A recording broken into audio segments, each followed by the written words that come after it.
distance au micro. Devant vous, Eugène Manitou, qui est le fruit de ses multiples pratiques poétiques, mais aussi sportives.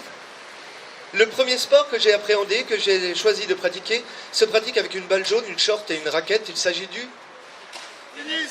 Merci, quand même. Il est d'ailleurs d'actualité en ce moment du côté de chez Roland. Manitou est à la page, t'inquiète. Nourri au Boom Boom Baker, au Ivan Lendl, au Mats Wilander, j'avais acquis à cette époque une certaine souplesse au niveau de mes genoux, de mes poignets, tout comme développé de beaux et jolis mollets. Que cela soit dit entre vous et moi, j'avais de plus acquis une certaine force dans mes avant-bras. Néanmoins, j'observais une sorte d'excroissance, une différence de volume. Mon avant-bras droit ayant quasiment doublé, tandis qu'à gauche, la croissance restait, elle, mesurée. Alors j'ai décidé d'arrêter le tennis, d'arrêter de frapper dans la balle comme mon fils et de rééquilibrer la force.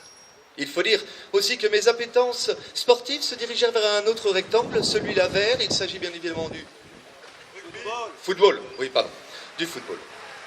C'est en effet vers mes 10 ans que j'ai rencontré le football, et là, comment dire, je pris mon pied. Il faut dire que dès mon premier entraînement, je mis 9 buts à l'autre camp, fier comme Artaban et tranchant comme le fleuret de D'Artagnan, je rentrais à la maison en m'exclamant « Maman, le 9 buts, le foot !» C'est fait pour moi. Numéro 10 et capitaine en moins d'1 an, je pourrais paraître pédant, mais après toute cette histoire, c'était il y a déjà fort longtemps. Il y avait du Platoche, du Giresse, du Bernard Lama, vinrent les Zizou, les Deschamps, les Vieira. On est le champion, on est le champion. Black Blamber, 98, une réalité. Et Thierry Roland qui pouvait s'écrier « Ah ben maintenant, on peut mourir tranquille ». Déjà qu'après le 3-0 du France-Brésil, on ne voyait plus qui pouvait nous empêcher d'allumer le feu. Pour ma part, à 13 ans, c'est une boule de pectance sur le coccyx, résultant d'un tu-tires ou tout-pointe délirant mais dangereux qui m'empêcha de poursuivre ma carrière de footeux.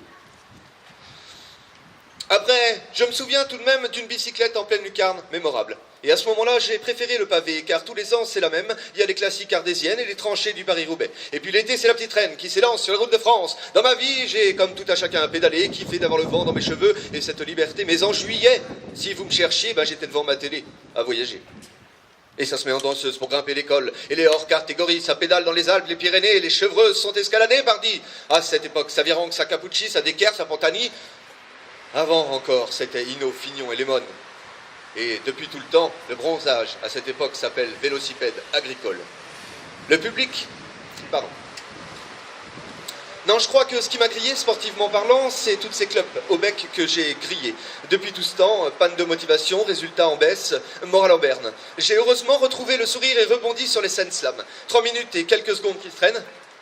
C'est un effort que je peux encore produire. Et question poésie, training, niveau cardio, je tiens bien le flow, la plume et la rime. Faut de la dextérité, faut dire pour écrire et dire plus vite que son nom, mais je crois que je peux dire merci aux heures que j'ai passées sur les tables de ping-pong. Faut aussi de la réflexion pour faire des rondes et des textes qui soient bons. Et je peux remercier mes entraîneurs et partenaires des échecs, car aujourd'hui slammer leader avec ambition et stratégie, je ne connais plus l'échec. Enfin en compète, bref, je me la pète. Au black je m'égare des valeurs de l'olympisme.